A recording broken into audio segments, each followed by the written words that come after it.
Hello, I'm Lucy, and I am here tonight to read one of my favorite stories called The Crippled Lamb by Max Lucado.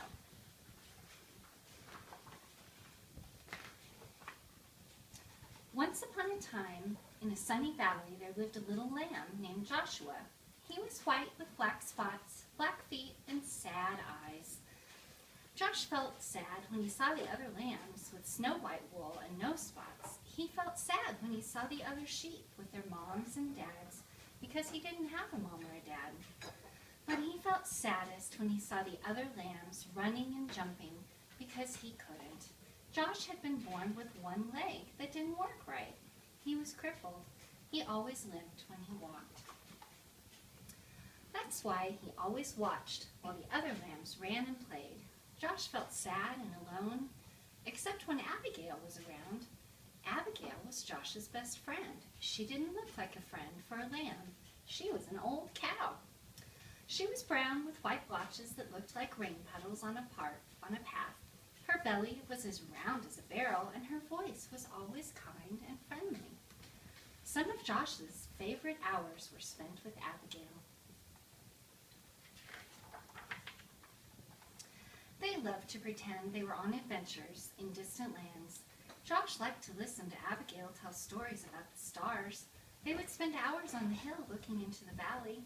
They were good friends. But even with a friend like Abigail, Josh still got sad. It made him sad to be the only lamb who could not run and jump and play in the grass. That's when Abigail would turn to him and say, "Don't be sad, little Joshua. God has a special place for those who feel left out."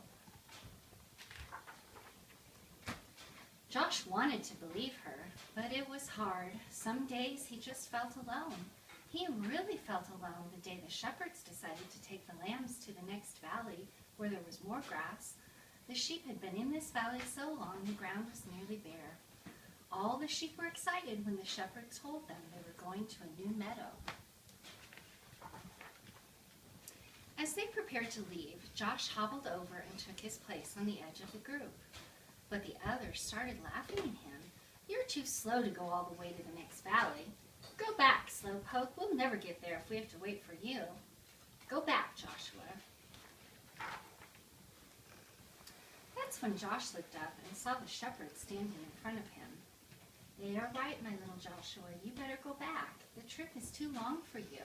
Go and spend the night in the stable." Josh looked at the man for a long time. Then he turned slowly and began limping away. When Josh got to the top of the hill, he looked down and saw all the other sheep headed toward the green grass. Never before had he felt so left out. A big tear slipped out of his eye, rolled down his nose, and fell on a rock. Just then he heard Abigail behind him, and Abigail said what she always said when Josh felt sad. "Don't be sad, little Joshua.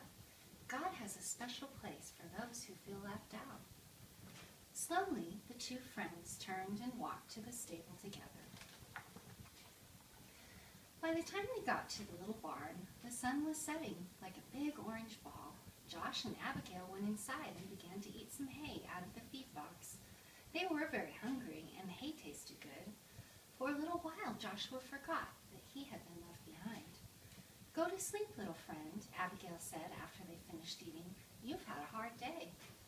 Josh was tired, so he lay down in the corner on some straw and closed his eyes. He felt Abigail lie down beside him, and he was glad to have Abigail as a friend. Soon Josh was asleep. At first he slept soundly, curled up against Abigail's back. In his sleep he dreamed. He dreamed of running and jumping just like the other sheep. He dreamed of long walks with Abigail through the valley. He dreamed of being in a place where he never felt left out. Suddenly, strange noises woke him up. "Abigail," he whispered, "wake up, I'm scared." Abigail lifted her big head and looked around. The stable was dark, except for a small lamp hanging on the wall. "Somebody is in here," Josh whispered. They looked across the dimly lighted stable. There, lying on some fresh hay in the feed box, was a baby. A young woman was resting on a big pile of hay beside the feed box. Joshua looked at Abigail, thinking his friend could tell him what was going on. But Abigail was just as surprised as Josh. Josh looked again at the woman and the child, then limped across the stable. He stopped next to the mother and looked into the baby's face. The baby was crying. He was cold. The woman picked up the baby and put him on the hay next to her. Josh looked around the stable for something to keep the baby warm. Usually there were blankets, but not tonight. The shepherds had taken them on their trip across the valley.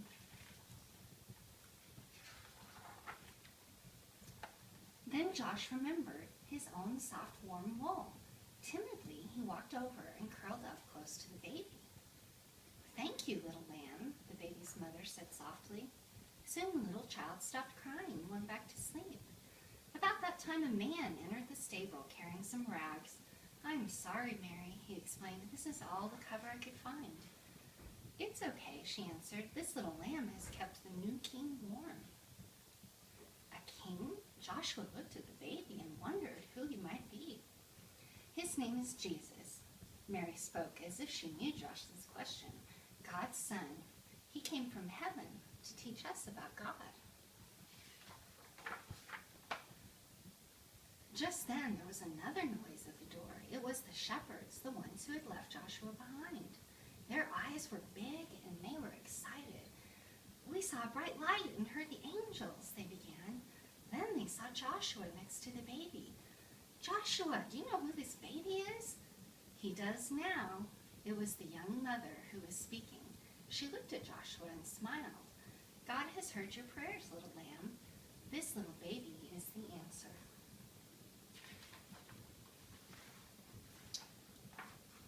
Joshua turned. Oh, I'm afraid I forgot. Yep, I did.